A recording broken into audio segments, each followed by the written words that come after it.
Welcome everybody here to the ESWC coverage for our second last game of the day. It is Monkey versus EHOME. EHOME, a team who have basically been changed around recently and have had a bit of a struggle so far through this tournament. They'll be going up against, in my mind, the tournament favourites, a team which has gone 2-0 so far in this competition. We'll see how the big guys go up against EHOME, and of course, EHOME defending champions, pretty awesome. A guy who will welcome back to the studio, just like EHOME was welcome back to ESWC, is Syndrin. Man, welcome back to the stream after what is, well, a short break in comparison to our last one. I guess that's the way of putting it. Thank you very much. This is so far the big guns of the tournament. I guess you could say Monkey are going to play off against, as you pointed out very, very well, the defending champions EHOME. EHOME played against SGC in their previous match and actually got handled pretty well there by SGC. SGC took them down in not too long game. So the question is how EHOME will adapt. Of course, there's been quite some criticism that EHOME are not playing up to their previous standards because, well, what we're looking at is a new roster. I think they've actually swapped 3 players of their core roster, or at least 2 of them are out. We used to have 820 in EHOME, and who was the other guy who was swapped out? I think it was one of the big profiles as well. I'm sorry, I actually can't remember the exact nickname, but I guess that will be thrown in the chat. Yeah, so that's going to come out in just a second, I suppose. Some people are always there to help us with nicknames and details, etc. But while they find out of that, the new EHOME roster, it is as it is. We're going to see if they can step up their game. How could we forget FCB? Like Doombringer of all Doombringers. I think there was somebody else as well, actually, because to me, this roster is the only name I recognize is X. PCT, X, and QQQ were in there. Actually, yeah, it was all in there. Maybe it was a nickname change, I'm not sure, but nevertheless, some people are saying King Jade, that's quite a long time ago. 357 Crystal, yeah. Yeah, there's been some roster changes, but I'm thinking since the International. I think 357 was playing at the International, so that was probably the guy I was fishing for, together with FCB, yeah. Anyway, new roster, new times for EHOME. We're going to see if they can step up their game to a new level as well, so lots of new stuff coming off in this game. They need to bring a better game than they did against SGC. I think we can agree on that they're going to have to step up on that. Better synergy, better timing, better way of putting the lanes. I think the way they laned in that game was questionable, so we're going to see if they how they work that out. But they've definitely got their hands on some interesting picks. We've got Rasta, or well, Shadow Shaman, as well as Chen have been removed by the Dire, EHOME, and Anti-Mage as well as Beastmaster been thrown away by the Radiant Monkey. The Radiant Monkey. Oh, yeah. How's that for Woolbat? It's a glowing monkey, man. It's a glowing monkey. Halo. Oh, man. Sounds like something you'd buy in a very, very cheap toy shop. Cheap? Well, you know how much it costs to actually make a monkey nuclear? It doesn't have to be nuclear to be Radiant. I think that's... No, point. Obviously, it's all about the world peace. He uses wind power to create the glow. Yeah. Alright, we've got a few picks to catch up on, so the Prophet over at the Dire side, first pick coming up for EHOME. No big surprise there. EHOME like to play with it. They played it in the International. It's a great pick in the current version. Great global presence, pushing power, ganking power. If you want something, Prophet can most likely bring it to you. Couple that up with Vengeful Spirit as well as Windrunner for some long-range damage. Well, the stun from Vengeful Spirit, the Terra minus armor, and a Windrunner great lane controller. Usually played on the off lane because of her elusive ability, the Windrunner. And of course Shackle Shot as well to set up those team fights with good stun synergy over there on the Dire side. On the Radiant, Balinar or on the Night Stalker, we'll get to see that played again. EHOME had that in the last game, had great success in the early game, but then it kind of stopped for them. We're going to see if Monkey can pull that through the entire game. It's definitely a trademark hero, I would say, for their style. Very, very aggressive ganking hero who wants to find kills and then eventually capitalize on it by getting towers. Couple that up with the Lich they had in the last game as well as Potom, and Monkey have themselves a very solid first 3.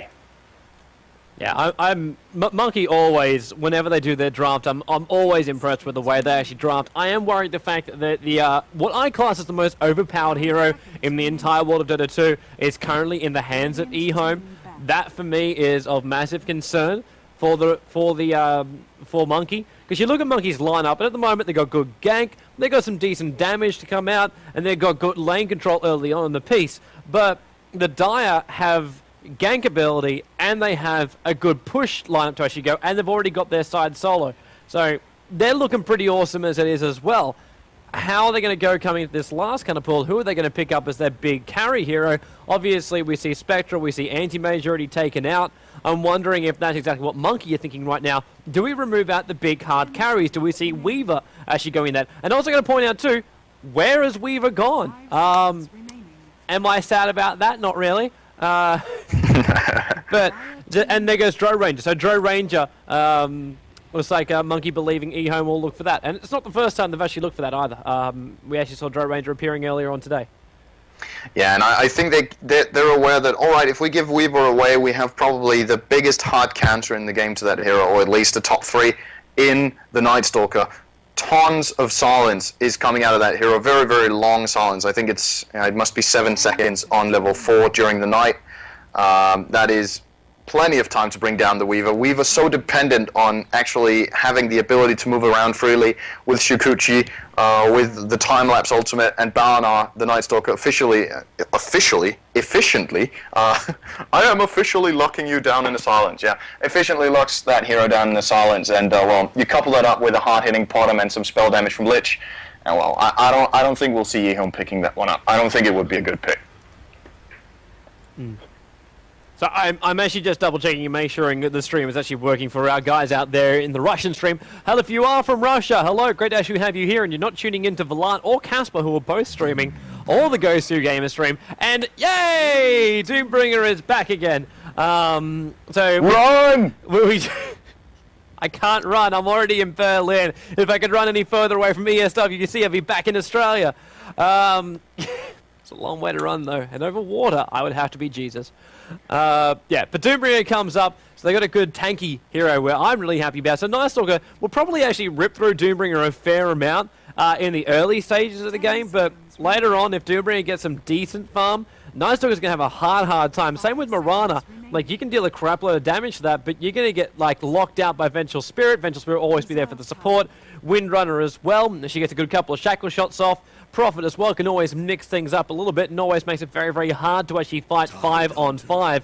And looks like with the pickup from Monkey, picking up Tidehunter now, they are looking at a, well, would you say they're going to try and force the team fight when you actually pick up a hero like Tidehunter? I think so. I mean, the lineup on the Radiant right now is very, very powerful. What they need to be careful of is that actually Doombringer is one of the best, if not the best, counter in the game to Tidehunter. The silencing effect of Doom cannot be broken by Kraken Shell. So Doombringer efficiently just locks down Tidehunter for a very long time, disabling that Ravage, as well as the Gush, of course, but the Ravage is usually what you pick Tidehunter for later on in the game. That big stun ultimate is what he's all about. Also going to throw in a quick correction. I said that Night Stalker silence was 7 seconds on level 4. It is in fact 8 seconds. It's 5 to 8, so that's even stronger than I just said. I was in a little bit of a doubt between 7 and 8, but it is 8 seconds. Very, very long silence. And that could be a tool for them to use against the Doombringer as well, because what we have now is a lineup that they kind of counter each other in that sense. A long silence is going to mean a hell of a lot for the Radiant to get off on, for instance, the Doombringer to allow them to get the Ravage off. While on the other hand, the Doom is going to lock down the Tidehunter, or, well, whoever he wants. It's great to Doom a Balanar, the Night Stalker as well, so that he cannot move around freely and use that voice, use that void, use the silence like he wants. And now finally an Enigma actually pops up for EHOME here. So they've got a counter to a counter team fight, I guess you could say, with that Black Hole. Have the swap to reposition things a bit if they need to, and of course the Doom is always a great spell for everything. Team fighting, ganking, whatnot. It's there for you to really use to win the fights, and it's up to EHOME to synergize, to get the timing off correctly so that the Radiant don't pull off their combo, because if you look over the lineup, full combo from the Radiant is going to rip some shit, and I don't think the Dire can handle that, so they need to play around it so that 5-on-5 team fight that you were talking about never happens on their terms. Yeah, I'm looking at the Dire's lineup too right now, and I'm thinking about laning for how this is going to go, and I'm going to assume that Enigma is actually going to go solo bot lane for the Dire. I'm assuming that because Windrunner, where is she going to fit in? Doombringer, where's he going to fit in? Are we going to see Doom on Night Stalker in the middle lane? Or do we see Windrunner swap down there? Windrunner goes down towards the bottom, but that will force Enigma to actually either be in the top lane or Prophet to actually be in the lane. So I'm really, really interested because I'm not a big fan of Prophet actually being in the lane. I do like that early jungle, but I love him actually moving into the lane early on the piece for the gank. But if he's actually in a lane and has to control that lane, he can't just leave the lane to go ganking wherever he wants to. While he needs to do that, it's just, yeah, I'm a little bit worried about how EHOME are going to lane this, and I'm really hoping it's not going to be that thing you were talking about of, well, we kind of disagree with the way EHOME actually laned the previous game. What's going to happen this game? And we have the same kind of situation again, where Slaughter now comes up here for the Radiant, and yeah, their laning I kind of like a lot more. Like, you can have Tidehunter and Mirana having fun on the bottom lane, unless Mirana goes up top lane, depending where Lich actually wants to go. Nightstalker can go one-on-one with the Doombringer in the middle lane.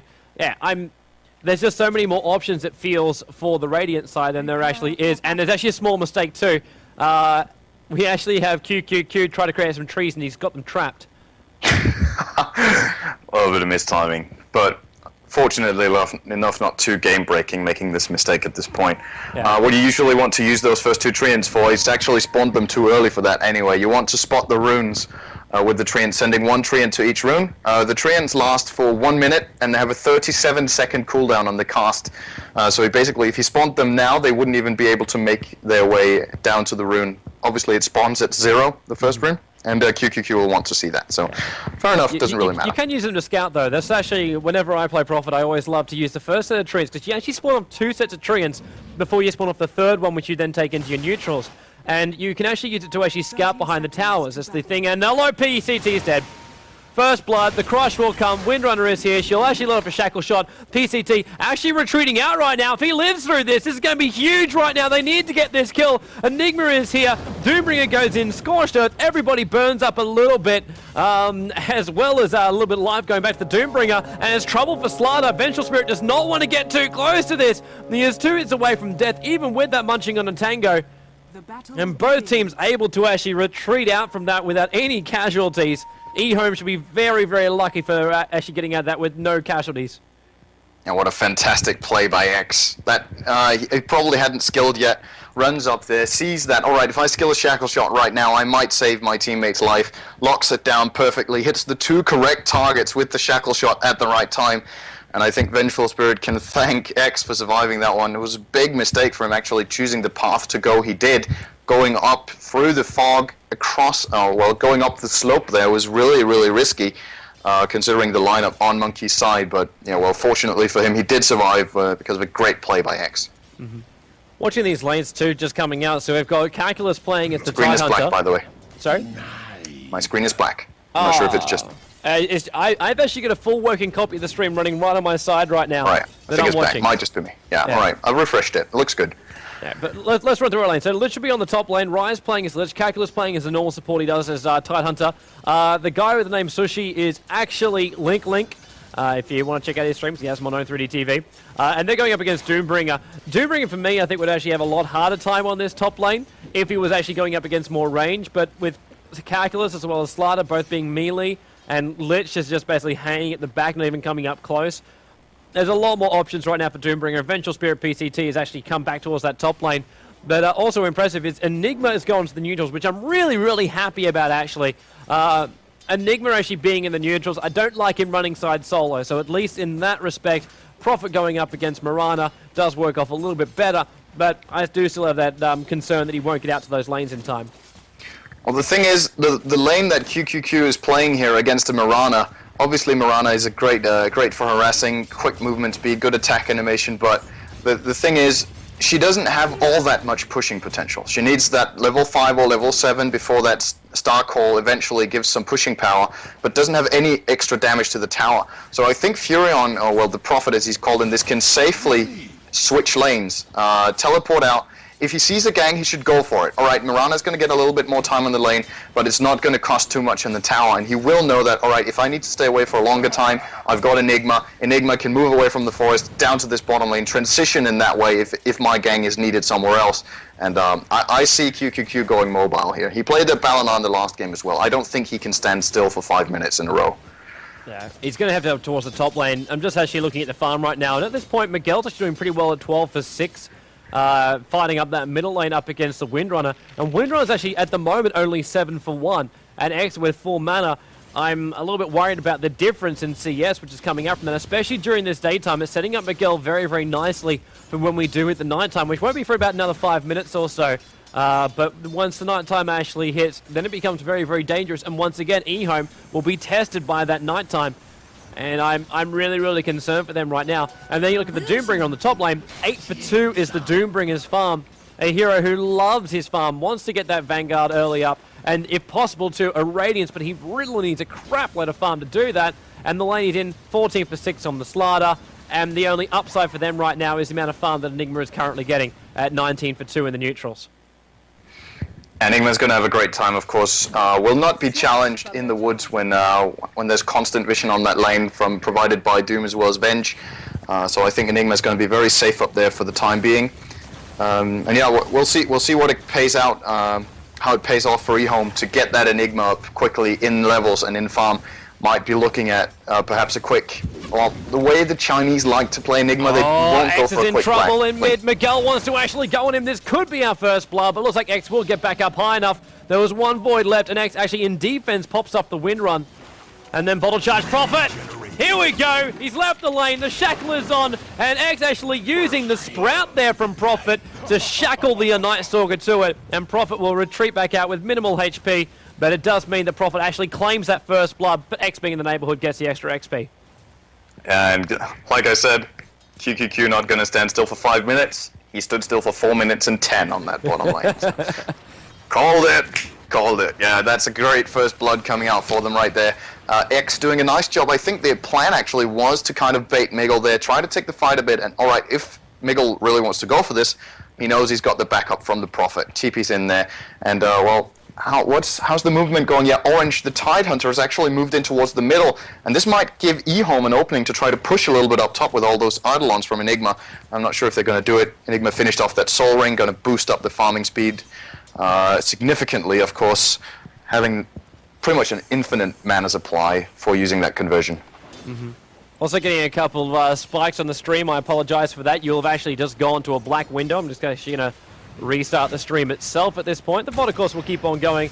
So if you miss out on any of that, then I apologize. But Cindy should also hit Control F5 and refresh your stream back up again. Luckily, tomorrow we'll be on the more stable line because we're actually doing 2 other broadcasts for ESWC out of this office today. The net line is being pushed to its limit right now, and that is the reason why you're getting a couple of spikes. But the stream has now been restarted, so yeah, Cindy, let me know when that's actually working. In fact, I'm actually seeing it up on my side right now. I hope I'm going to see it up on my side soon. Don't see it just yet, but yeah, you go on. Radio cost. Beautiful, man, beautiful. Prophet is actually back on the bottom lane. I love how Prophet is instantly, I'm going to be aggressive. Earn has already been built up on him, so the more kills he's involved with, the more charges he actually gets. Not lets him be aggressive as well as defensive. Angel, however, on that Marana, up to level 6 now, deals a lot of damage towards that Prophet, so he really can't get in too close. Exo also on pretty low life from that middle lane. Night Stalker's actually come back in again. Also something we should probably note as well, Sin, is the fact that we've now just entered into the nighttime. Yeah, this is the time in which Miguel is definitely expected to get out on that map and get some kills going with his Night Stalker. Not sure if he actually managed to pick up the 6-minute rune or if X picked that one up. I think, yeah, Miguel got it. He's got an illusion rune. And he will be ganking now. The question is, when does the opening come and how much are EHOME prepared for it? They have some nice counters. They've got good amounts of stun. They've got Prophet who can TP in. And, well, what they need the most is what they have the least, I think, vision. They only have 1 ward down towards the bottom rune, and that's not going to provide much protection, apart from for the Prophet. And now it might actually pay off. Yeah, it might do in a second. I'm actually watching Miguel wait to actually initiate in the bottom lane, but Prophet actually using his treants to scout out the Night Stalker, realizing that something was wrong on the side, so... That ward actually paid off. That was a great ward. So I eat my words again. EHOME, good ward there, saving Prophet's life, and yeah, Miguel finds himself wasting time, which is a big deal for a Night Stalker. You want success on your ganks. It's really important that stuff happens, and right now he has successfully wasted about a minute on that bottom lane. Meanwhile, X free farming mid. Also noticing Doombringer actually getting a fair amount of farm too, flying up a Vitality booster up to himself. Almost completed up that Vanguard, only about 800 gold away from, well, not even 800, it's actually only about 650 gold away from actually completing that. And then Doombringer's going to be really, really hard to kill. Even at this point for Night Stalker, if he goes into the daytime, Miguel won't actually have anywhere near enough damage to actually get that 8-minute rune. They're hoping it would spawn on the top. Doesn't in the end. And in comes Prophet. He's silenced. He does get a sprout, but he wasn't expecting Calculus as well. Enigma's coming in. He is level 6. We might see a black hole, but not before Nature's Prophet actually dies. Slider's going to come in. He's going to get one hell of a crush. Enigma's in a crap load of trouble right now. He will actually die. Came in at the wrong time. And EHOME caught out of position, running for the rune, and in the end, unable to actually get out. Actually, they might even lose another couple. Night Stalkers here. They do get Marana. X there on the, actually managing to live through this. The Windrunner gives so much evasion from this. Prophet's going to TP back in again. They should be able to get the kill here on Miguel. They need a Sprout. Triple kill for the Night Stalker. The Sprout misses. Miguel is out. The Howl of Terror also misses. Actually, no, the Wave of Terror did actually hit. But it doesn't do enough damage to actually kill off the Night Stalker at nighttime. 3-2. The only upside for them just then was the fact they killed off Marana. Yeah, but what a play by Miguel there. Just pushing it to the limit. Unfortunately for X, didn't have a little bit more HP there. I think he was about to try to land a good shackle there on Miguel, or well, mana, I'm not sure what he was out of, but Miguel getting those 3 kills that the Radiant now have bagged, and that's what we're talking about, man. That's what Night Stalker needs to do. But like you correctly pointed out, EHOME out of position, not the correct way of going in. But they weren't expecting Calculus, like you said. Prophet TP'd in, hoping to get the 8-minute rune, or at least see what Miguel got, and then took the fight to him, and yeah, great support coming in from the Tidehunter, and eventually Slardar as well. So good play from both sides, actually, overall. Miguel barely escaping there. That would have been a huge kill for the Dire, actually, to pick up, but 3-2 it is. Yeah, the Dire still want another one. I think they're actually thinking right now on Slardar. They're going to as well. Prophet's TPing is the mini stuns from Enigma, which is going to set them up for this. Doombringer can't get close enough. Miguel comes in, but the black hole will cast, and Doombringer just runs straight back past him.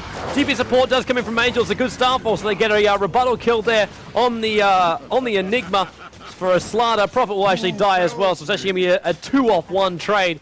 Once again, going the way of Monkey. Now that's finding next to the tower when TP support is just so close by. Not the best thing they could have done. On the bright side, again, Doombringer not dying. Yeah, but Balinar is, well, I'll keep calling him Balinar. I can't get used to it. I always call him Night Stalker, and that's what I've always done. Well, actually, there was a comment coming in, or a message coming in to me from Chair Raider, who actually says that the heroes will be getting dual names. So he is called Balinar, the Night Stalker, etc. They will get their double names whenever it's possible. So we can call him Balinar, but yeah, well, it doesn't show on the screen yet, so for people who are not familiar with the game, this will be a little confusing, but of course Balinar is the Night Stalker, and Miguel is now sitting on a 4-1-1 on that, so he's got a great early game so far, just like we want to see. Top lane, initiation, PCT called out once again, Doombringer, there's nothing he can do. Vengeful Spirit has very little life, and now they're actually going to dive on the tier 1 tower on the top lane. Lich Ollie's going to pop. It's not going to bounce, though. The Ravage will hold Windrunner in place, and Doombringer just pops in the end. Tidehunter with the last hit. Miguel getting actually sprouted in next to the tower, but QQQ with a suicidal teleport goes down and hands them another kill on the top lane. Not only a Vengeful Spirit, but a Doombringer and a Prophet, making it 8-3 in favor of Monkey. Yeah, they're really taking the fight to EHOME now with their very powerful early game that we talked about. Anybody who tries to show up just gets demolished by this Night Stalker and all the slows available to him. Lich slow. We've got Gush as well, and then of course the Slithering Crush over the top if it's relevant from the Slardar. And yeah, great play by Monkey here. They're really finding the kills while still keeping Angel free farming on that bottom down on bottom lane. So actually effectively right now winning that fight, only having 4 heroes up there, but still getting 3 kills. So looking very, very good for them. On the other hand though, night is turning to day very soon. X just there feeling a little bit cut. He came down to pick up the Invis rune, and Calculus bets it, and in comes Miguel! Silence with the combination of the Gush, more than enough damage, and it's actually done by Calculus. Calculus steals the last hit there from Miguel. Probably not the best thing he actually wants to do, but it still ends with Windrunner's death. Yeah, she is going to go down, and well, I think they're just happy about getting the kills and not thinking too much about who actually gets them. It's great to have some gold split out in the supports as well. I think it's a general misconception that carry should always get the kill. think it's important that the supports get some gold as well so they can build up some core items. After all, it is a team game and you need 5 heroes, and well, if you've got some strong supports, it's going to be very hard to just focus them down instantly. And well, Tidehunter arguably is being played as a support this game. He is of course pretty tanky as a strength hero, but still, getting some gold on him, perhaps eventually getting a Blink Dagger or Arcane Boots is very, very useful. Yeah, we just had ourselves a little bit of a lag out, and I've reconnected back into the game. So, not quite sure what exactly is causing this. We'll look into it at the end of this game. We've got it fixed after the first game. We've had ourselves 2 nice flawless games, but for the meantime, seem to actually have a little bit of issues on the net line. But we will check it out for you. Do not fear, do not fear. We just have to ask you to bear with us for the moment and try and get through this game. Yeah, game's back up, stream's back up again, and it's still actually spiking up a little bit, but it's hopefully not going to continue like this for too long. Hopefully, Sind, also your stream is working again. Working fine, it is. 93 the score. Top lane, PCT, the Doom actually going out on Slider just at the right time, but it's Calculus who comes through with a big ravage, stops the Enigma Black Hole, and lets them claim all 3 lives of the EHOME top lane.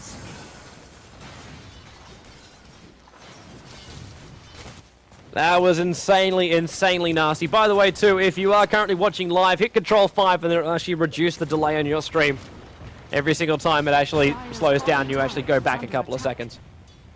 Oh, what a great combo coming out of Monkey there. Perfect timing on the Ravage as well as Chain Frost that hit everything, both of those spells.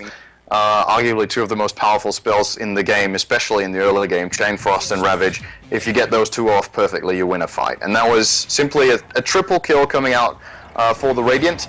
And, well, like I said, meanwhile, Angel having a good time. He's pushing out the bottom lane and will get the tier 1 tower with his next creep wave. Well, yeah, so she ain't got it just yet. Well, won't be too long. Won't be too long. All the tier 1 towers actually still up for the moment, which is still actually pretty impressive for EHOME. Even though they are actually dying, Night Stalker doesn't really give a crap about towers. He just destroys them left, right, and center. But the Enigma conversions and Prophet really able to actually help out with this push. Angel's actually been forced all the way back to base. It's interesting to actually see if he's actually got... No, there's no Yasha up just yet. He's still got 1,600 gold, so we should at least see the blades being bought up. No, he doesn't. He just TP's back down towards the bottom lane.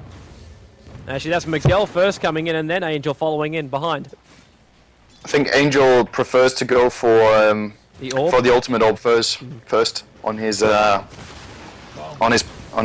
Mirana, I should say, Priestess of the Moon, but Mirana likes to get that ultimate orb first, and I think he's just saving up for that rather than getting the fast Yasha.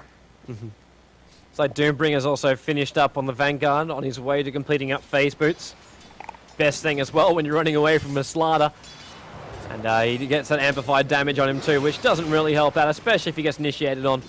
And Slaughter with that extra sprint means that Doombringer won't come close. And actually gets, unfortunately for him, bashed. Percentage chance being pretty low right now, considering it's a 10% chance and he got it on the first hit. But didn't see Slaughter actually chain it off after that point. We do see X, however, watching Angel, and Angel's now going to know something's wrong. He gets hit by the Prophet ultimate. Shackle then hits. Power shot as well. Prophet now TP is in. Angel will want to leap right now, but the leap's now currently on cooldown. The mini stun as well from Enigma trying to help out, and Angel does get killed off by the Prophet. Leaped away to actually get away from that bottom lane, but the second he actually got hit by that Prophet ult, he's like, I am not alone in this world. I actually think a little bit of a mistake coming out of Angel there. I think he would have survived. He was actually in the bottom ultimate effect, and then he used his magic stick in order to try to stay alive, and that basically resets the counter on when you go invisible. There is a fade timer on that ultimate on Mirana, of course, and well, whenever you use an item or an ability, you restart the fade timer. So he was invisible and actually broke it himself. So a little unfortunate there. Rebuttal kill is going to come through though, as Nuz on the Doombringer gets killed up on top. Miguel wicked sick on that Night Stalker. Yeah, that Night Stalker's really getting completely overpowered right now. This is not, and there's a Vanguard too. He just runs in, completes up the Vanguard as well as an earn. Strength treads, 1700 HP. He is one tanky guy. Probably actually coming up towards the top lane right now, so might be there to actually defend up against the Slaughter. In the meantime, Enigma as well as Windrunner, as well as Eventual Spirit, they're all hanging around. There's a trio of them. Just hanging in the middle lane, realizing Miguel is there. Miguel can easily dive that tier 1 tower. Vengeful Spirit will not last long. 739 HP is next to absolutely nothing. Windrunner isn't that much better. Enigma is actually that little bit worse, especially after he pops off that soul ring. Sacrifices life for the man to create more conversions.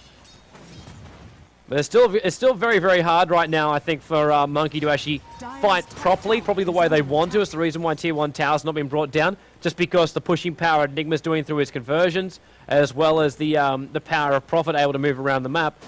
I don't think they've really been able to actually hit their stride for pushing. It's just been ganking. They've had the control. And we're going to see if Prophet can pull through and do some more ganking. By the looks of it, his item build actually going to go for a late Hand of Midas. I would be very surprised to actually see him going for that. But QQQ does have an extra Gloves of Haste, so he's probably going to use that for a Midas. Oh, Slaughter's in too close. Doom is on top of him. He can't actually get out there. Can't use the Quelling Blade. Mini stuns as well. Doombringer wants to bring him down. The Black Hole to ensure the kill on the top lane. And they get it too. Nature's Prophet gets the last hit. But yeah, like you pointed out, they're very expensive kill for EHOME, but I think they should try to get their hands on anything they can at this point in order to try to stop Monkey's dominance and really big aggression all around the map. Right now we see them taking the tier 1 middle tower. Trade attempt is coming out from EHOME, but I don't think they're going to be successful in taking that top tier 1. It's going to be close. Tower is gone. Enigma was actually walking towards the point of the TP, which I thought was slightly suicidal. But it is in the end a tier 1 trade with one extra kill going the way of EHOME. Yeah, so they did land that trade, and actually, all of a sudden, Prophet almost has the gold for the Midas, so it might not be a too bad item choice now. Still, it is quite late getting it at 20. You usually actually want to get it at the 10 to 15 minute mark, 15 at the absolute latest, but we'll see if he goes for it. QQQ, we'll see what he chooses. But still, like you said, yeah, a trade 1-for-1 tower. They got the kill on Slaughter. The question is if we're gonna have Monkey trying to push through and try to take a fight now, knowing that Doom as well as Black Hole are actually on cooldown. They should have a big chance of taking a fight even at a tier 2 tower. Easy to dive past. We're not facing up those big ultimates, those big disables.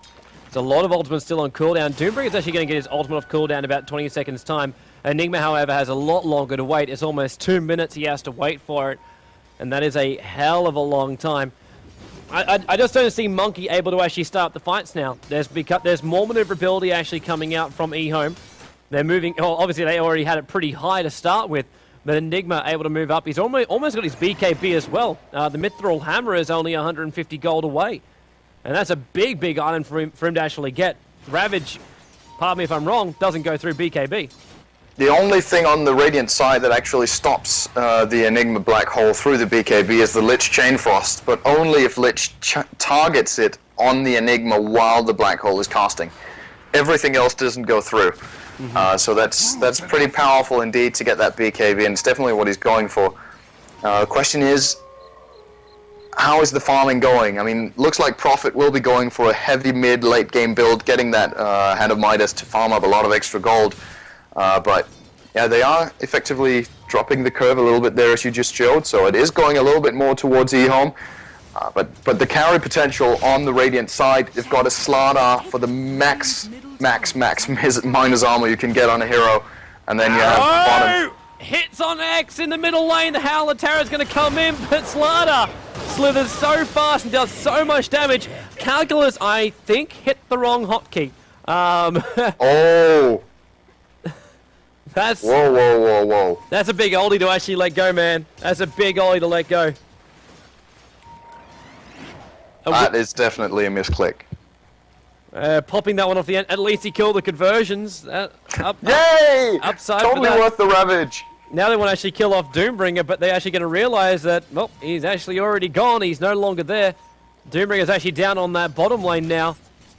And the top lane, they're looking for the gank. Angel TPing in towards the middle lane to try and defend against Prophet, who's actually there at the moment. Prophet's about to pop off the ultimate, but the tier 1 tower does go down on the top. But Doombringer pushing out that bottom lane is, well, they grabbed themselves a tier 1 without the trade. Yeah, Doombringer's getting a lot of free gold at the moment though, but still the score 14-5, a massive lead for Monkey on that account, and they're leading by 1 tower as well. But EHOME holding on. They had a very terrible start, but they're actually holding on at this point. And like you said, Enigma getting close to a big item in that BKB, of course. And yeah, well, my main concern for EHOME later on in this game is right now they're behind. Trouble on top. TP support's coming in. He's silenced at the moment. Prophet's going to TP in as well, coming in a little bit back behind the tower. Miguel getting stunned. They're actually going to go for Slaughter. Prophet actually stopped his TP just so he can get in front and sprout on top of the Slaughter, who is also doomed. Lich Oldham is going to hit perfectly right now, but the Enigma Black Hole holds the rest of Monkey in place. The Lich Oldham, Sinja said it needed to cast their Enigma. It cast off, and then instantly after that point, Enigma popping off the Black Hole. 2 dead for Monkey. Yeah, Monkey need to not get overconfident here. They might have a lead, but that tower dive was very, very reckless there. Do lose 2 heroes on that, and this is huge for EHOME because, like I was about to point out, they're behind 14-5. Now it's 14-7. They need some way of coming back, because even when you look at it, like the general approach will be, all right, we're behind. We're going to have to try to find the chances we can so we can come back in mid-game. But what I'm worried about for EHOME is that they don't even have the better late game anyway. They're playing against tons of minus armor coupled with a ranged agi hero in Potom who's farming a lot. So EHOME, what are they going to rely on in late game? They have a Doombringer. They have a Prophet. Prophet is not really a hard carry. He can go for some hard carry build, but will never really definitely match. Can. Will never really match an agi carry because he is intelligence, obviously, and well, he's got a great animation, he's got good range, but I'm not sure if EHOME can actually handle this late game, but very important for them at least to keep hope alive by getting these 2 kills, and I think Monkey will have learned their lesson on that one. They might be ahead, but they're not that far ahead. Yeah, I think for EHOME, they never really want to fight 5-on-5, and that was something which you were saying before during the drafting stage. But if they can do exactly what they did during that fight, it's happened in the last 2 fights as well, and both times they've come out on top of it. It's the Prophet getting in a good position, they shut down that Slaughter, so the Doom comes in, they hold it in place, they deal enough damage, and it just seems like the rest of Monkey are completely caught out of position. They split, and that's what happened with the tower dive. Half went down, half went west, and then EHOME communicated, decided, let's go west, let's nail that Slaughter, and that's just their primary goal. Get rid of that big initiation for them. But you are right, they really do need to actually worry about that Mirana. You're very, very right as well about the way they played that fight, actually. It's a great point you have about the Doom. Basically what they do is they port in Furion, they sprout Slaughter, and immediately before he's able to use the Quelling Blade, they drop the Doom. It's an important point to notice as well. We haven't actually introduced that yet. What the Doom ability does as the only item in the game is that for the entirety of its duration, the target can run, it can move, but you cannot use any spells or any items from your inventory. So it basically counts like a stun in every sense apart from the fact that you're not standing still. That's how Doom works. You can move, but you can't do anything else. You can attack. All right, so you can't attack while you're stunned, but apart from that, it's the same. So, well, the fact is that Quelling Blade Slaughter has which he wants to use to eat a tree from the sprout. It's just not going to happen when you're Doomed because you can't click on your Quelling Blade. So a brilliant play from EHOME. Twice they've done it now on the Slaughter. And definitely if it wasn't for Doom, he would have just quelled away and just run.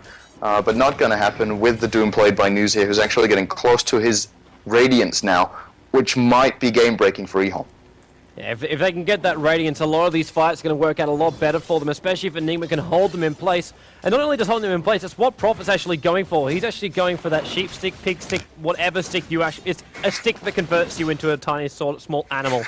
But it's one of those things with the Hand of Midas, he's going to get there a lot faster. And even if Mirana can deal off the damage, if Mirana can deal off the damage, and she's a chicken for the entire time, obviously chickens can't hurt you. It's not gonna actually do anything at that point, and that gives them enough time to actually kill off Slaughter, and then they can also focus on the Night Stalker as well.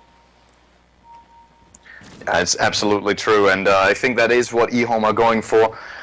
Getting some control items up on that Prophet. Of course, the Scythe of Eye is an obvious choice to have that Hex ability against the Priestess, well, she is called Mirana, and as well, the question is what he's going to build after that. I think it's pretty much a no-brainer right now that he's getting the Ginsu side, or well, the Scythe of Eye.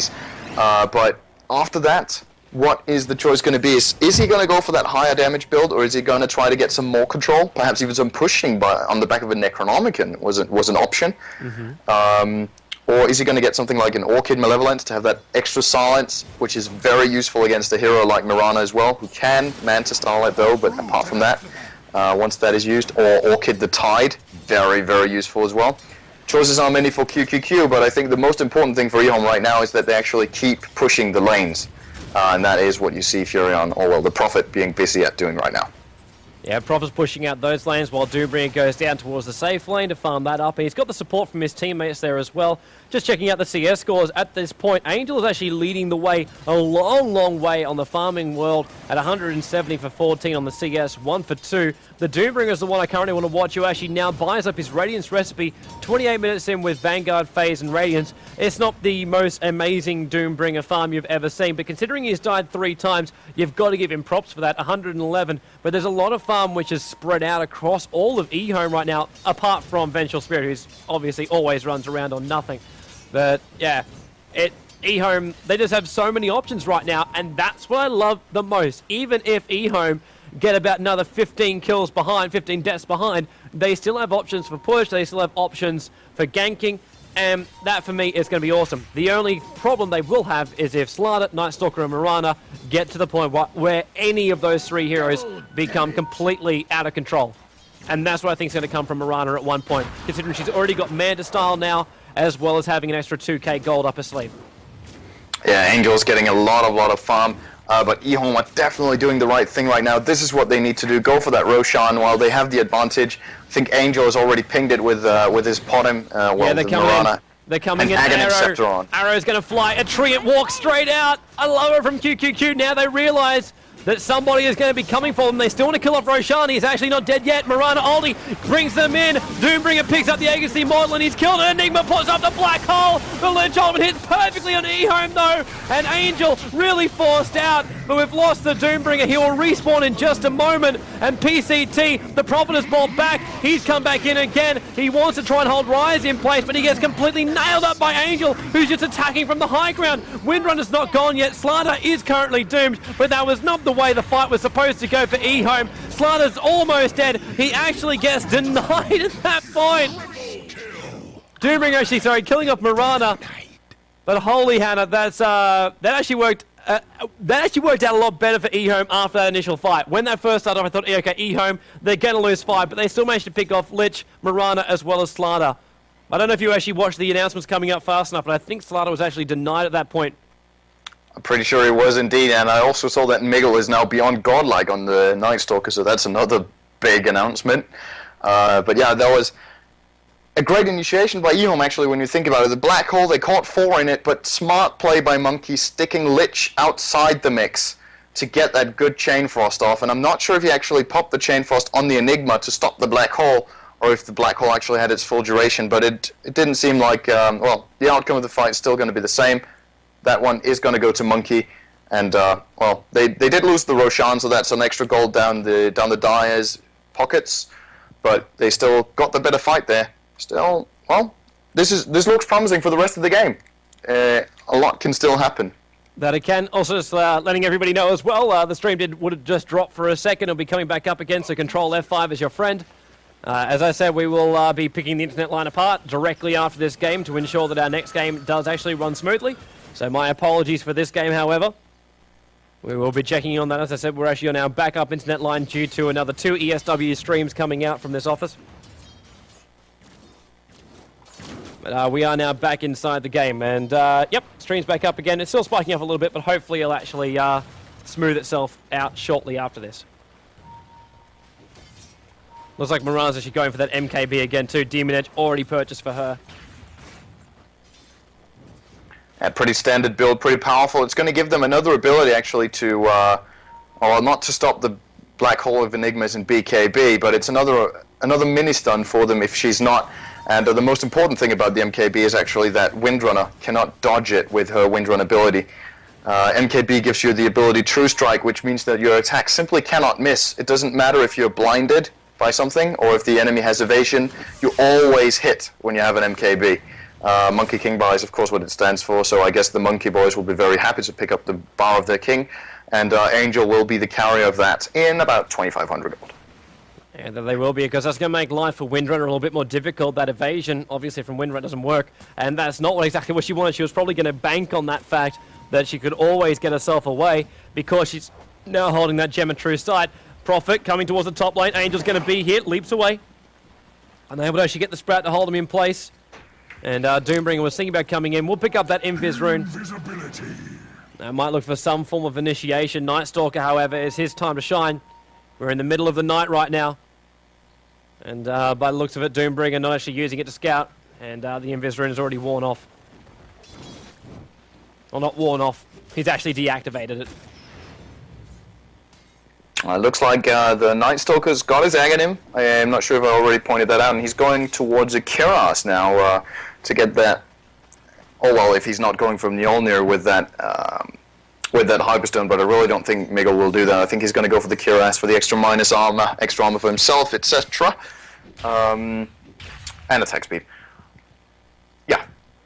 He's got the Hyperstone. Man, he's got it. No kidding, man. He's going to go for Kiras. Alright. I love it, man. I love it, yeah. He's going to sell Kiras. It's the first part of it with a Hyperstone. He can buy the rest of it back at base and then just have it flown out to him. He's already halfway there as well. As, well, what do we got from the courier coming out? Nope, nothing. Pipe up for the Tidehunter. It's been completed. He's walking around with a smoke to see it as well if they want to look for a bit of initiation. BKB and Vanguard up for Slardar right now. And we also have... Oops, I'm also hearing myself back in my ear for a second. Lich walking around with face boots and the braces, so she's pretty lean. And Mirana walking around with that Demon Edge as well as Manta Style. Still a fair way off actually completing up her MKB. But once she actually gets there, it probably won't be too bad. But at this point, she's just being a little bit restrained, so 1,500 gold short of it. And if you can just zoom over on the Windrunner, I just got a question from a guy who's actually saying, what is the green stuff that Windrunner's got? And no, we're not talking about the smoky stuff. We're talking about the Gem of True Sight that she has in her inventory. So obviously we'll be able to spot invisible heroes as well as wards carrying around that Gem of True Sight. Brilliant item to have against the ultimate of Mirana. And yeah, well, brilliant to have to counter ward as well. So EHOME are definitely trying to take preventative measures however they can against this monkey squad. Oh man, it gets me every time when I say monkey squad. But yeah, it's going to be very uswant for them to have that Gem of True Sight. You can always change it to squad of monkeys. That would make life a little bit easier for you, man. And would actually sound a little bit weirder.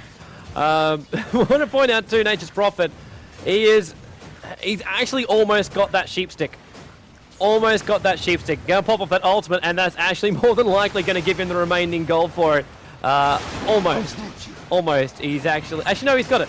He can actually buy that sheep stick out now. So Courier, we'll look for him, and there's that Mystic stuff in Void Stone. So now we've got that extra disable for EHOME.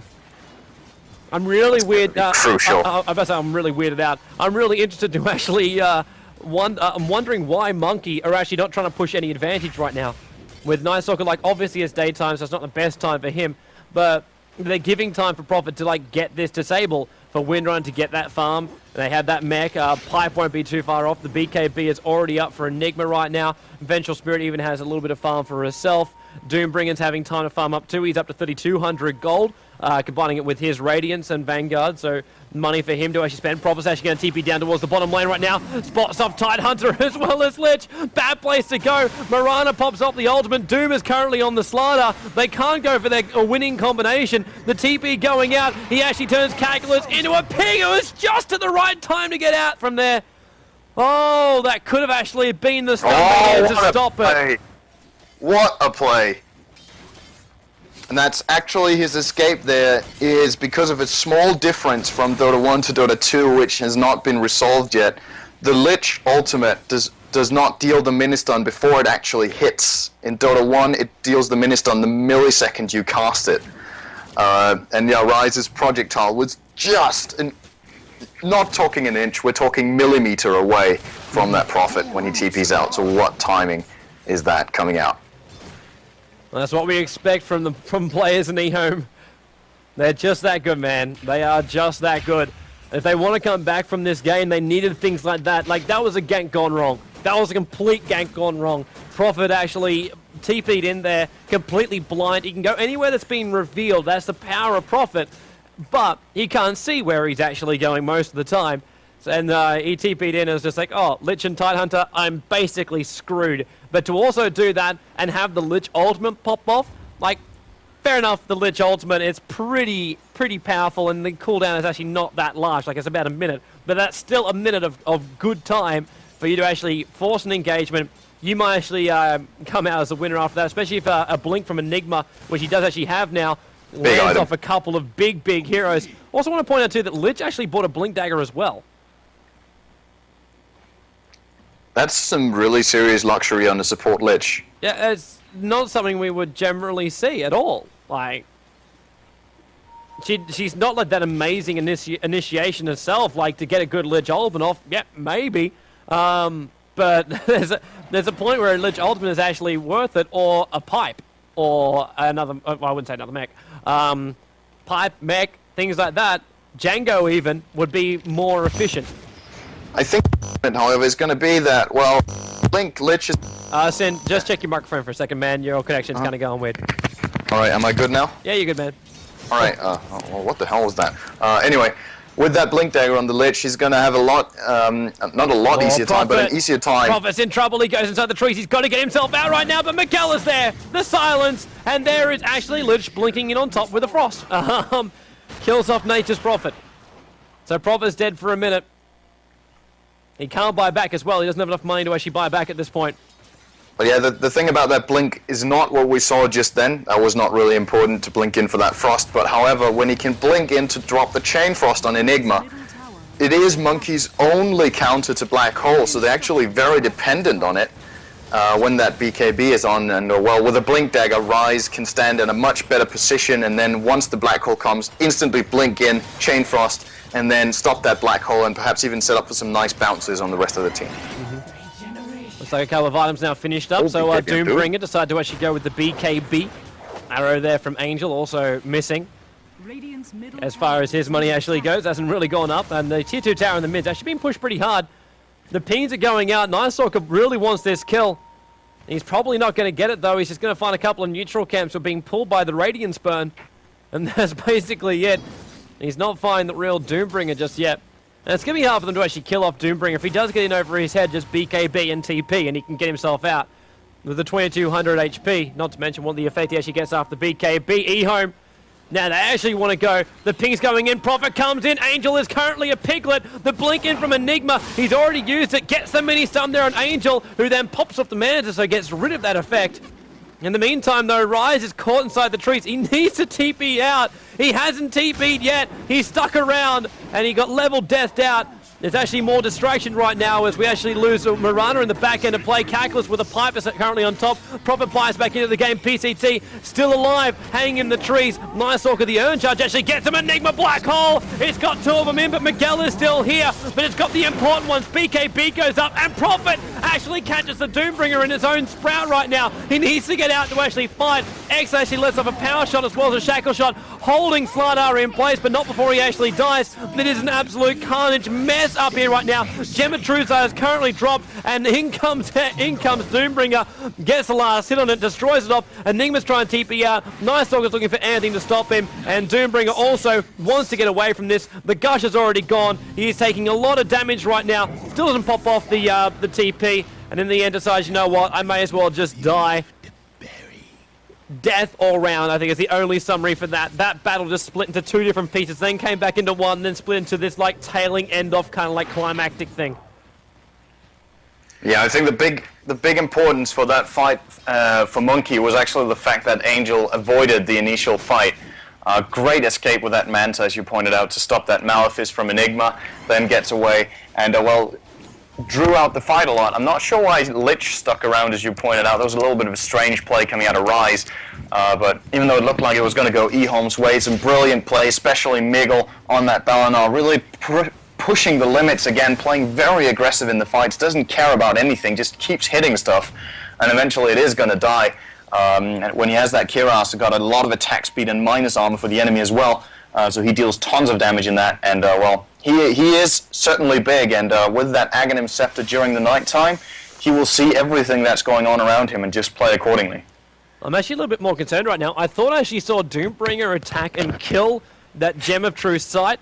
So either Nightstalker actually bought one, or he managed to actually pick that up, but I'm pretty sure it gets a different effect. But he currently has a gem which belongs to him, and he was actually there when the gem was actually dropped, so I got a funny feeling that Windrunner has actually passed that gem and True Sight across. I understand why EHOME actually got it, because they've really Monkey, and they used it in their last game where she commentated of theirs too. They've been using that Miranda ulti to initiate every single time. They don't want to use it for escaping. They've always used it to actually initiate.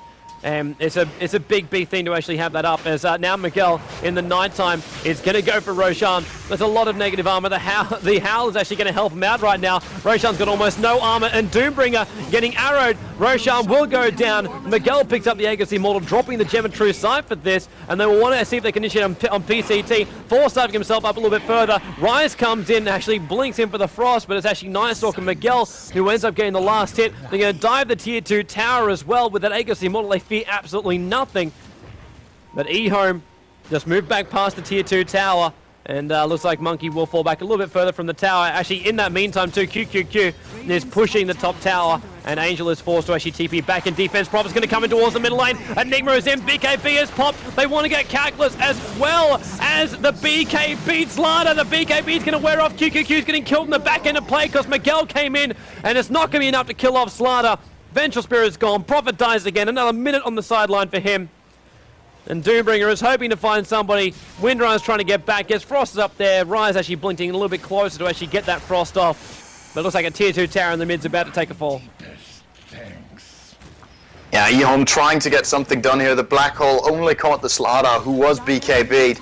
And they simply, this is what I was talking about, they simply don't have the damage to bring him down. The Slada's got 2,800 HP and a lot of armor.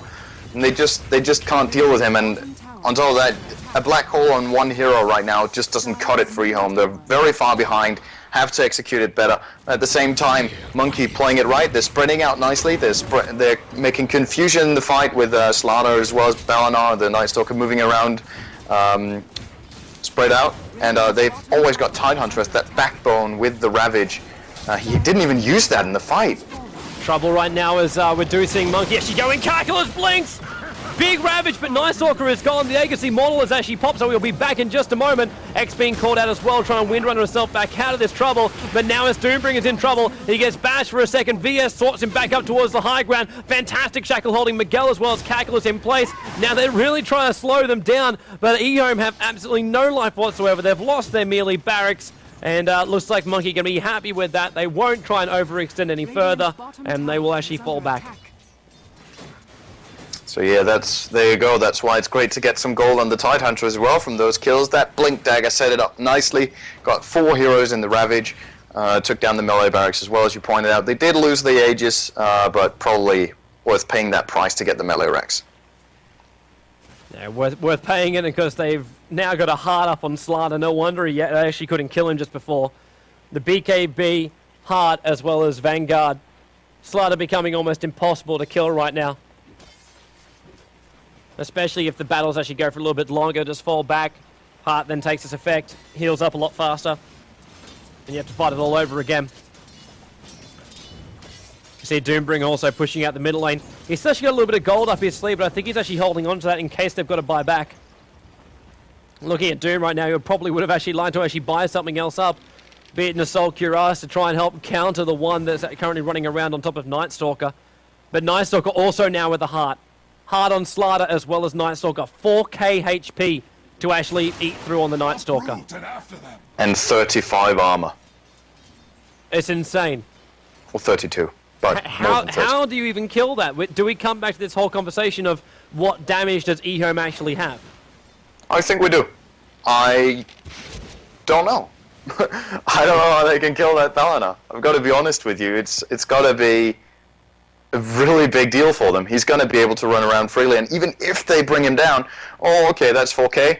Slada, 3.5k, and Potom hitting on the range with always the Tide backbone. The lineup on the Radiant is brilliant for the current game situation, and I think they're not going to wait around. I think they're going to try to press their lead now and go in towards another good fight. It's going to be ridiculously hard for EHOME to carry this on one out. I just want to point something out right now. I don't know if it's also a glitch in the game, but I'm looking at Night Stalker walking around with a Gem of True Sight in the nighttime, and he doesn't actually have the unobstructed view.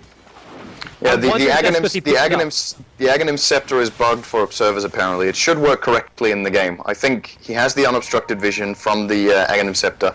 Was pointed out by somebody in chat as well that why don't we see anymore? But I'm pretty sure it works like it should. Mm-hmm. I'm pretty sure they'll be complaining if it's not, because that's a big thing that changes up the game. Nice Dog just moves forward, taking the tower. 4K properly now HP. So much that tower will not actually survive. And this is just going to be the point of, can you actually... Frost armor as well. He's got 41 armor.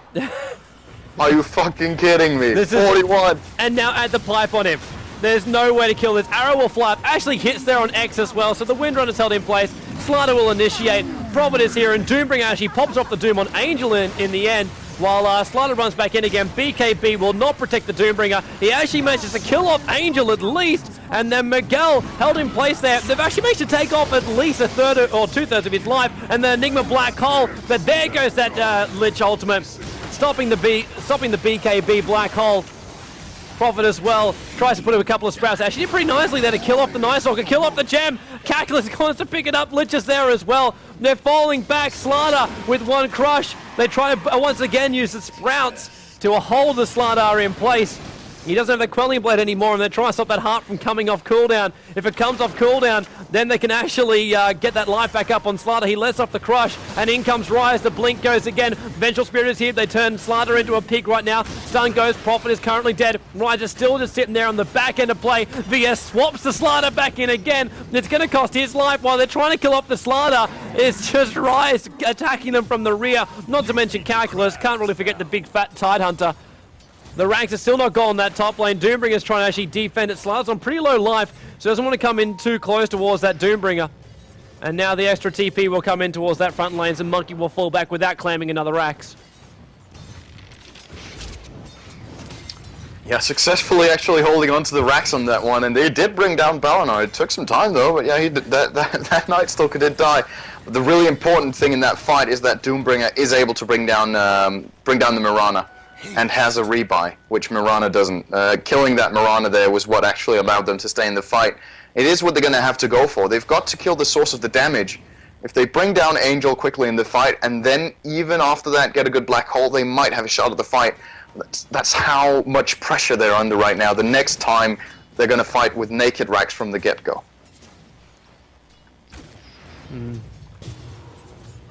Checking a couple of settings to make sure the stream's fine, so my brain went elsewhere for a moment. It's such a horrible position that EHOME currently sit in, and Monkey kind of like, well, we're kind of like awesome already.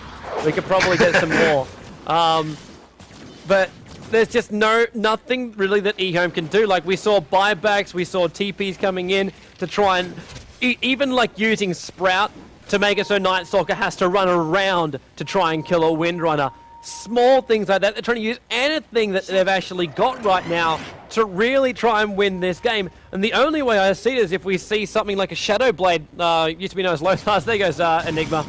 Blink up by Rise. So much damage, and Lich is actually the one who gets the last hit for that. And he at least put a Django, so he took my advice and put a Django. That is EHOME at this point. The only way I can see is if they get themselves a cheap barracks. And when I say cheap, I mean you jump in behind, you take out the tier 3 tower, and you manage to actually take out an easy rack. But right now, fortification forced off. Prophet will have to come back. Shackle shot unable to actually hit here. X actually getting stunned off by Slider. PCT is trying to actually help out the Windrunner right now, but the melee barracks is gone. Miguel's just sitting there on the front lines. He's now up to 4.1 for the HP. It just never ends, man. It just never ends. Top lane is actually going to push towards the tier 2 tower, but the TP is actually being cancelled right now. BKBs pop off from Angel, and in comes Calculus! Big ultimate. Tidehunter gets himself a double kill. Doombringer goes into his BKB form, but that means absolutely nothing to this Monkey side. 4 down for EHOME. They're about to lose their mid racks as well, and then the rotation will come down towards the bottom lane. And this will actually they're not even going to wait for that. They're just going to go straight for the tier 4s and win it. Yeah, I don't think they've got to wait anyway. If there is no rebuy available on the Dire side, this will mean the game only Prophet is alive. Enigma comes out now as well, but they're going to have to fight against 4 heroes on the Radiant side without any tower support at this point. So that is going to be GG, and Monkey are still undefeated in the tournament. But they are, and of course we look at EHOME, and now the EHOME are actually at 0 for 2. SGC are actually looking in a good position for this. Moscow 5 will check on them. They did win 1 game. We'll check on their results from Virus Gaming, as well as, of course, checking up on their next match coming up very, very soon, which will be EHOME versus Moscow 5. That'll be our last game of our day today. Of course, I'm looking forward to tomorrow too, because then we go back onto the other internet line, which will have no issues whatsoever for all those people out there going, oh my god, oh my god. I do actually feel you, man. I really, really do feel you. And girl. I do actually have to say we have both genders tuning in. But yes, stick around, guys and girls. Thank you very much, of course, to Cinder, and this is his last time actually casting with me today. We'll be joined by Slash for our final game of the day. So big thanks to him as well for actually volunteering his time to come in and actually cast this. And yeah, we look forward to your company. Stick around. Next game coming up soon.